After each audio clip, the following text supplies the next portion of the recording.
Now, have you ever heard the old adage that property prices double every 7 to 10 years? Well, new research from PropTrack suggests this isn't actually the case, with Australia's median property prices taking over 15 years to double, despite record price booms through the pandemic. Now, to tell us more about this, I'm pleased to say we're joined by PropTrack's Director of Economic Research, Cameron Kusher. Cameron, welcome to the Savings Tip Jar. Thanks for having me. Thanks for being on here at such short notice, Cam. We appreciate it. So we'll talk about this new PropTrack research that's come out a bit. So 15.4 years to double house values. That kind of goes against the grain of what Dom was talking about of doubling every 7 to 10 years. Where did this sort of old wives' tale, I guess, come about? And I guess there's kind of a lot of commentary in the market right now. You know, COVID might have been a bit of a housing bubble, but 15 years, that's a lot longer than I would have thought it would have taken to double. So can you explain this a little bit?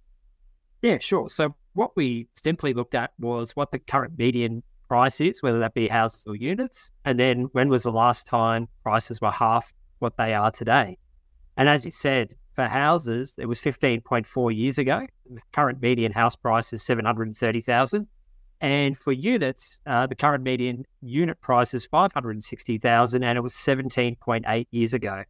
Now, I've been working in property for about 20 years, and I've always heard that property prices double every 7 to 10 years. And I think for a period there, they certainly did. But if we look at what's happened, say, over the last 15 years, it's been a very different story. Now, there are some markets where prices have doubled in less than 10 years. House prices in Sydney, house prices in Hobart, house prices in regional New South Wales, regional Victoria, regional Tasmania. But generally, that's not been the case. And I think the reason for this is there's a few. Firstly, we've seen interest rates coming down over recent years, but they haven't dropped as dramatically as they did over previous periods. Also, since 2015,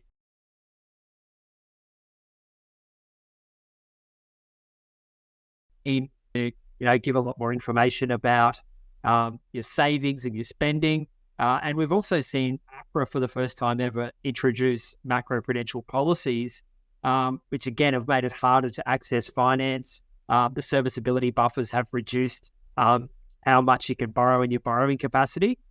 And all of those things led to lower price growth from about 2015 onwards. We then hit the pandemic, and we obviously got really strong price growth through the pandemic. But generally speaking, the market hasn't been as consistently strong in terms of price growth over the past decade or so as it was over previous decades. Cameron, in your research, did you notice any particular characteristics or patterns in the data that showed which suburbs are more inclined to be quicker to double? Yeah, we certainly did. So some separate research into the suburbs where prices have doubled quickest. And it was really lifestyle markets, a lot of them very cheap lifestyle markets, sort of out in the middle of nowhere that people probably never would have even considered maybe 5 years ago. But during the pandemic, it was, okay, let's get out of the city, let's go and buy ourselves a big block of land. Let's live somewhere where we've not been able to live before. So that's been one characteristic. Some of the lifestyle markets, so the market in the country that saw prices double the quickest was Boat Harbour, which is up near Port Stephens in New South Wales. And it took 16 months for prices to double in that market. It was the cheapest suburb in that area, and it actually still is the cheapest. It's just that it was kind of forgotten, and then all of a sudden everyone went, oh, look, we're still pretty close to Port Stephens here, and prices are pretty cheap, and they pushed up prices significantly. The other area where we've seen prices double relatively quickly is the outskirts suburbs, particularly of Sydney. Now, part of this is people pushing out during the pandemic. Part of this is also that's where a lot of the new housing is. And the quality of housing that was already there was quite low. And the quality of the new housing is quite a bit superior. So there is that premium being paid for that new housing. But it's quite an interesting list to have a look at. But generally very regional lifestyle or outskirts of the capital cities are where we're seeing that strongest price growth. For sure. And at the risk of ruining it for the locals that live in these regions, can you give any sort of insider tips on any lifestyle coastal suburbs that might be a bit underappreciated? I've started looking at the south coast of New South Wales and even prices down there have kind of started picking up quite dramatically. It might be the Wollongong / Sydney effect. But are there any sort of hidden gems? And because it seems like anywhere that's in spitting distance of a patch of sand these days is quite expensive. It really is. It used to be that there were a lot of hidden gems out there, but I think what we saw during the pandemic is all of those hidden gems really got realized. And that was because it used to be that if you wanted to be in a coastal location, you needed to still be close to the capital city. So it was areas like, Wollongong or even Newcastle, though that's probably stretching it a little bit for Sydney.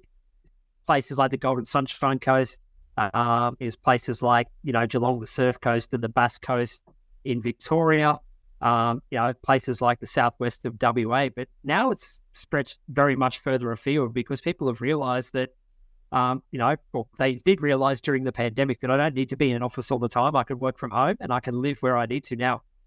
Whether that's going to continue to be the case, I think remains to be seen. We know that businesses are pushing people to get back into the office more than they used to be, and maybe it will be harder to work remotely. But looking at the data, there's not too many hidden gems in those coastal areas that haven't been discovered yet. The price of coastal properties saw the biggest increase in prices over the last 3 years or so. Damn. Cameron, let's just get your take on the current state of the market at the moment. We're hearing a lot of people talking about how there's not a lot of selling going on, but of those that are selling, it tends to be more investors. Is that the case? And if so, why would that be? It's one of the things we're really trying to unravel, because if we look at last year, so prices started falling last year, sales volumes dropped off a long way, and the amount of stock coming to the market was still very low. Fast forward to almost the start of this year, it was completely turned on its head. We've seen a big jump in the number of sales of properties. We haven't seen a jump in the number of listings coming to the market, though. So we're still seeing a very low volume of listings, and we're seeing more people buying. And the result of this is property prices have started rising. We're still trying to gather a good view on what's happening, but we are hearing that and we can see in our data, there are a lot of investors selling out of the market. And that probably makes sense. Interest rates have gone up a lot. Some of the states have added land taxes to investors, so that's discouraging them from coming into the market, but it's also encouraging some of them to exit the market. And also, just if you've overcapitalized over the last few years, and we all remember Phil Lowe saying that he didn't expect interest rates to rise until 2024, and we're not even in 2024, and they're up 400 basis points. You're going to be much more inclined to sell off your investment property than you're going to be inclined to sell off your owner-occupied property. So we are seeing increased volume of selling from investors. In terms of the buyers, it's basically people upgrading and downgrading in the market that's driving the activity in terms of when we have open homes at the moment. But there's definitely been that strong rebound in sales, but still a very low volume of stock coming to the market. And it is a bit of a head scratcher for us, because we're saying, well, if someone's buying, what's happening with that property that they used to own or that they used to live in? And there's no clear evidence. I mean, I don't know if they're holding it for investment properties, if they already sold during the pandemic and have been renting for the last 12 or 18 months. But it's something we're trying to get a better gauge on. Yeah, that's exactly right. It's a bit of a funny market at the moment. But with that in mind, do you what does PropTrack sort of forecast say in the next 6 to 12 months? Will listings start to stabilize? And, also feeding into that as well, with, stamp duty falling out of favor in a few states. There's a property tax. Will this sort of free up properties, and will sellers be more likely to exchange freely with listings on sites such as on realestate.com.au? Unfortunately, New South Wales has moved away from going down the path of phasing out stamp duty with the change of government. We're certainly big advocates of removing stamp duty. Whether or not that actually happens, probably pretty doubtful that it's going to happen. And the biggest issue is the transition and the loss of revenue when you do that. And politically, telling people that haven't been paying any land tax, but all of a sudden they've got to start paying land tax. So the PropTrack business is part of the broader REA group, and your listeners would probably be most familiar with realestate.com.au as part of that business. So we certainly hope that listings come back, because it's an important part of our business. What we're hearing from agents when we talk to them at the moment is it's just that uncertainty at the moment that's stopping people listing. Interest rates are changing every single month. You look at consumer confidence, it's very weak. Some of the other factors, the rental market is extremely tight, and a lot of people that sell have to transition through the rental market. So it's almost a case of, I can sell my property, but there's nothing on the market to buy and there's nowhere to rent. So why would I sell at the moment? And at some point you have to think there's going to be a circuit breaker to that. In terms of, when that's going to be, we're not sure. We hope it's tomorrow, but the reality is it could extend out for a period of time. I think we're probably looking at, when we get to the point that interest rates are stable for a number of months, then that confidence will start to come back. We've seen with the consumer confidence survey that Westpac put out, even if the Reserve Bank pauses interest rates for 1 month, there's this big rebound in consumer confidence when that occurs. So imagine that extended for 3 or 4 months. In terms of prices, we believe that prices are going to continue to rise. Now, I will say we did forecast prices would fall 7 to 10% this year. That did not come to fruition at all. And the basis for that was borrowing capacities are down about 30%. And we thought that more stock would be coming to the market. I think we'll continue to see pretty moderate price growth for the rest of this year. But of course, if there was to be more stock that came onto the market through spring, for example, people that are buying would have less negotiating power. Would have more negotiating power and might actually be able to negotiate a better price by playing properties off one another. And it's not out of the realms of possibilities that if there was a lot more stock for sale, we could start to see prices falling again. Definitely weren't the only ones expecting property prices to fall this year, so I wouldn't feel too bad. I think that was definitely, largely mainstream opinion. So I don't think anyone was expecting prices to perform the way they have so far this year.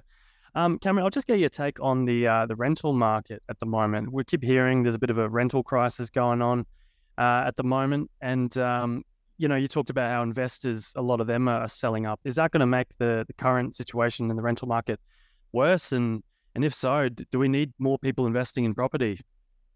It's the problem, right? Because we're making it less attractive to invest. A lot of state governments and parts of federal politicians are talking about rental freezes.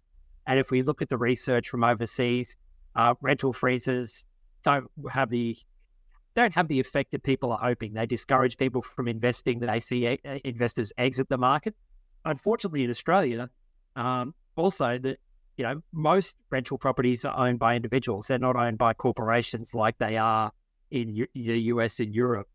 We've got a burgeoning build-to-rent sector, but it's still a very small proportion of the market. And ultimately, the way to fix what's happening in the rental market at the moment is to reduce demand. And you either reduce demand by having fewer people come into the country. No one seems to willing to let that be the case. Or you reduce demand by getting more people to buy their first home and stop renting. And it's very hard to make that leap from renting to owning at the moment, because in most instances, paying off a mortgage is more expensive than it is to rent, despite the rental growth we've had. And borrowing enough at the moment is difficult as well. The quickest solution is that we need more investors buying properties, but higher interest rates mean better risk-free returns. I think we look at what's happening in each state. Land taxes going up. We're talking about rental freezes. I think that's just making investors very nervous, and they're just sitting on the sidelines at the moment. Longer term, we obviously need to build a lot more housing than we're currently building, but we can start that right now. But in most instances, that stock that we're going to need is inner city apartments, and it's going to be 3 to 5 years away. So the quickest solution is either get more people buying a first home or get more investors back into the market. Neither of those things look like they're going to happen imminently. I wouldn't be surprised, though, if later this year we start to see more first home buyers purchasing. And the reason for that is I think they'll just find the rental market way too hard and say, yes, it's going to cost me more, but I don't really care. I want to have my own house, my own apartment, my own property that I can do things with, rather than the uncertainty of getting turfed down at the end of the lease and having to compete with everyone else to try and find a property. For sure. And it's a bit of a unknown at the moment, but is there any sort of research from PropTrack or just what you've seen, that kind of indicates that although investors are exiting the market, which is bad for the rental market, it induces more demand there. Is there kind of any studies done that say, X would-be owner-occupier who's renting, now that there's not an investor in the market, that it then passes through to be an owner-occupier property? It seems like a bit of a mystery. Yeah, I mean, the way I like to look at it is if a renter, if an investment property is sold, it's either purchased by another investor, so net, that property is still an investment property, or it's purchased by an owner-occupier. Now, that owner-occupier could be someone that already owns a property, so that shouldn't make too much of a problem, or it's purchased by a first-home buyer who's exiting the rental market. But I think the issue at the moment is, we've got the population of Australia growing at almost 2%. So we need to be growing the pie of rental stock, not reducing it. So with investors selling out, yes, if you look at just the people that are in the country at the moment, if a first home buyer buys that, it means one less renter. But we're not considering all the additional people that are coming into the country. Most of those people don't show up in Australia with their own house. They need to live somewhere, and that strain comes on the rental market. So we need to be growing the rental pie rather than shrinking it like we are at the moment. And Cameron, I'll just give you a chance to have a bit of a free plug here. Can you just tell us a little bit about, who PropTrack are and what it is that you guys do? Sure. So as I mentioned, PropTrack's part of the REA group, and most people would be familiar with realestate.com.au, which is probably our flagship brand. The PropTrack business is a property data and insights business. We do things like automated valuations. We do a lot of data and analytics and sell that to our customers, but also use it to power insights on our realestate.com.au website. And obviously, it's the brand that all of our economic research and commentary goes out under as well. For sure. And Cam, Kusher, I think that's all we have time for on the Savings Tip Jar podcast. Thanks for sharing those really interesting insights. Thanks for having me, Harrison and Dominic. Yeah, cheers.